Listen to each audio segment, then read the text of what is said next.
Hi, welcome to the second coming of unbelief. I've been jumping around from Bible story to Bible story.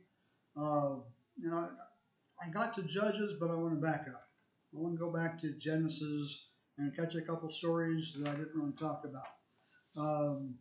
In case you're wondering, the stitches are out, but I got to wear a bandage for another week.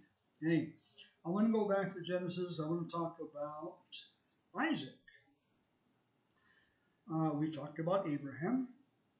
Why in the heck he has to leave there to go to there? There's already people living there. Okay, we talked about that. So now Isaac, uh, he lies about his wife, just like his dad. Um, his dad made him find a cousin for a wife because the local girls aren't good enough. Really, Isaac has a boring life. There is a story of interest right at the end of Isaac's life. He's getting old, can't see anymore, can't see anything. Okay?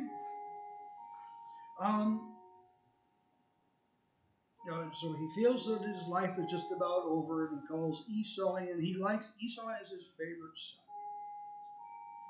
So he calls on Esau and says, "Go get me some venison, and I'll give you a blessing before I die."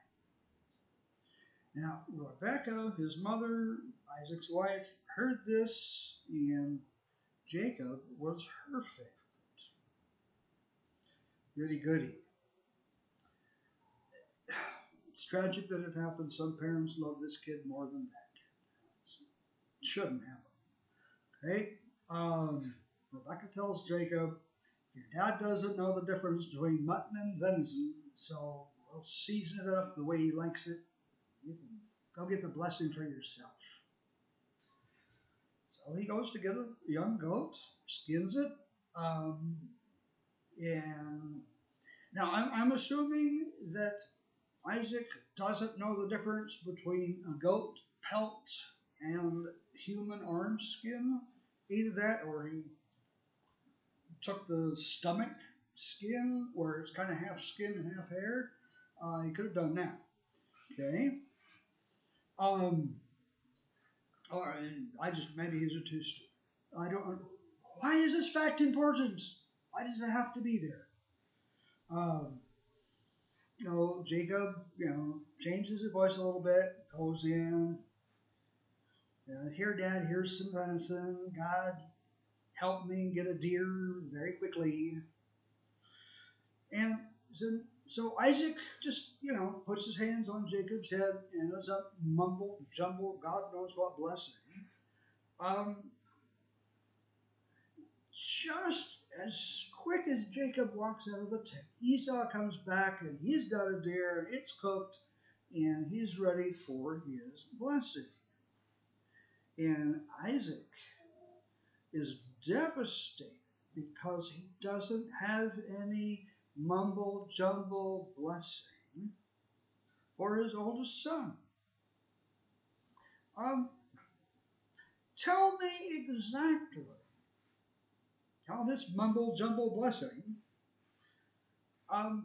makes the inheritance more binding, more sacred, to the point that some divine figure would bless Jacob more than Esau, or if Esau got there first, some divine figure will bless Esau more than Jacob. Can't you undo the mumbo jumbo? That doesn't make any sense. Right? I get it. It's an origin story.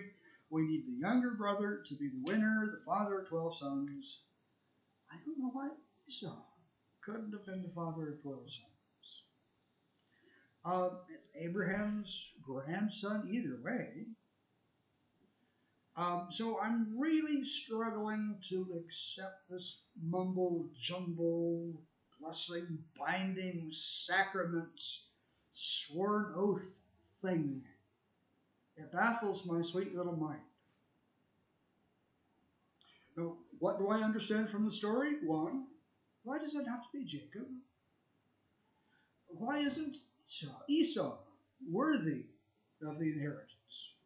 Why? 2. How is a mumbo-jumbo oath somehow binding and must be kept? Cannot be altered in any way. It's mumbo-jumbo.